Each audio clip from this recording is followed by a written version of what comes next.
Պարոն Պողոսյան, շնորհակալ եմ զեկույցը ներկայացնելու համար այստեղ վերևում։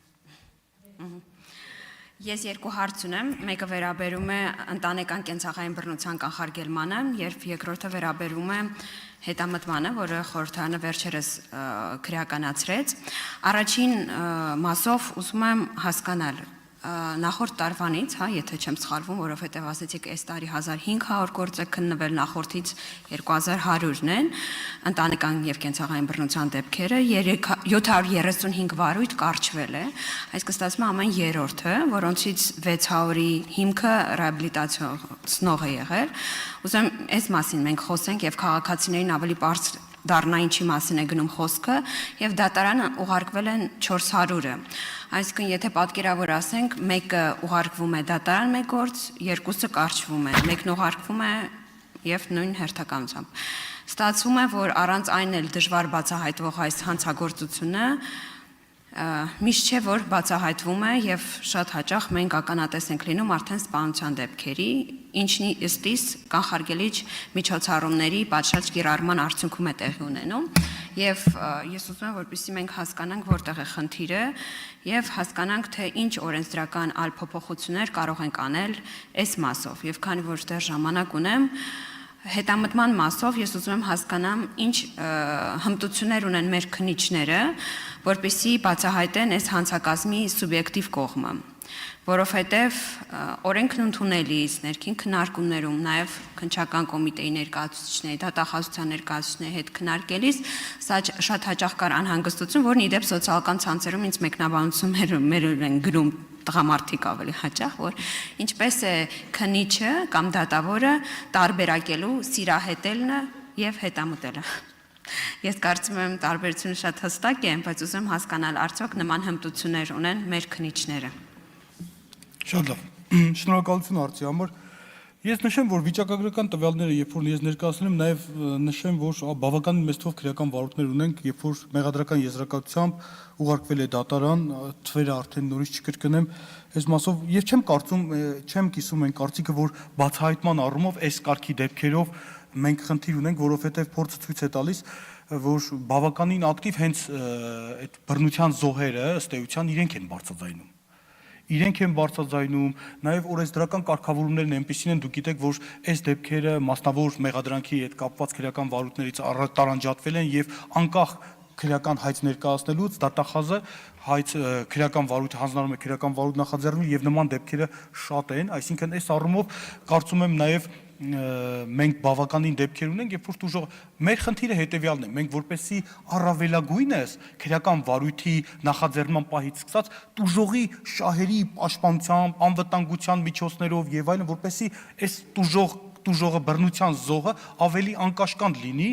եւ չտրվի այլ ճնշումներին, որպեսզի հնարավոր անօրինական ազդեցությունը այս անձի նկատմամբ մենք չեզոքացնենք։ Մեր խնդիրը սա է։ Իսկ ինչ վերաբերվում է քրեական վարույթներին առանձին հիմքերով ունենք վարույթներ, որոնք որ արդարացնող հիմքով են, այսինքն որոնք որ ըստ էության հանգել են այն հետևության, որ հանցակազմ չկա կամ չգիտեմ արարք չկա, մենք համապատասխան միջնորդություն ենք ներկայացրել եւ դատախազի կողմից հաստատվել է, կարծում եմ այս առումով նաեւ ես վիճակագրություն չեմ ներկայացրել, թե ինչ որոշումների դեմ օրինակ դժողները համաձայն չեն եղել եւ որոնք են այդ որոշումների, որքան որոշումների դեմ են բողոքներ ներկայացել վերադասության կարգով կամ դատական կարգով, առանձին վիճակագրություն չունեմ, բայց համոզված եմ, որ նաեւ որոշումներ կարող են արկա լինել, որոնք ըստ էության դատական կարգով բողոքարկվել են, այս վիճակագրության չեմ տիրապետում։ Այսքանը ինչ վերաբերում է այս նոր հետամտման հետ կապված, մեր քննիչները ըստ էության ունենք դորանշանակ քննիչներ, ունենք նաև փորձառու քննիչներ, մենք հիմնականում գործերը բաշխում ենք ըստ համապատասխան փորձառության եւ երբ որ ղեկավարը որոշակի քրեական վարույթը մակագրում է կոնկրետ օրինակ որոշակի քննիչին, անպայման հաշվի է առնում քննիչի մասնագիտական հմտությունները եւ կարողությունները նաեւ կոնկրետ հանցատեսակի առումով։ Մենք փորձում ենք քննիչներին մասնագիտացնենք ըստ հանցատեսակների, ըստ բնագավառների։ Շնորհակալություն։ Արձագանք։ Պարոն Պողոսյան, այնուամենայնիվ ամեն երրորդ դեպքը կարճվում է, ինձ համար սա մնում է 3 դեպքից 2-ը կարճվում է, այո։ Սա ինձ համար մնում է անհանգստացնող թիվ եւ ուզում եմ հասկանամ այդ ռեաբիլիտացնող հիմքը, այսինքն օրինակ կինը դիմել է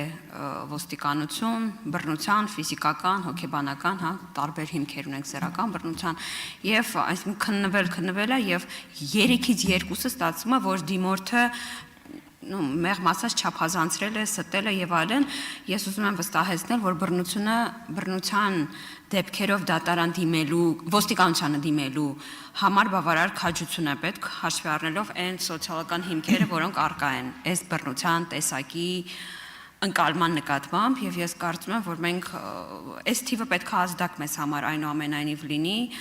հասկանալու թե ինչա տեղի ունենում իրականում ես կխնդրեի որպեսզի այդ 600 հիմքերից կարողանաք ինձ թեկուզ եթե այս պահին ձեռքի տակ չկա որոնք են այս հիմքերը ինձ գրավոր պատասխանեք որովհետև իսկապես հետաքրքրված եմ ու եւ ուզում եմ հասկանալ ինչ կարող ենք անել որպեսզի մեր քաղաքացիները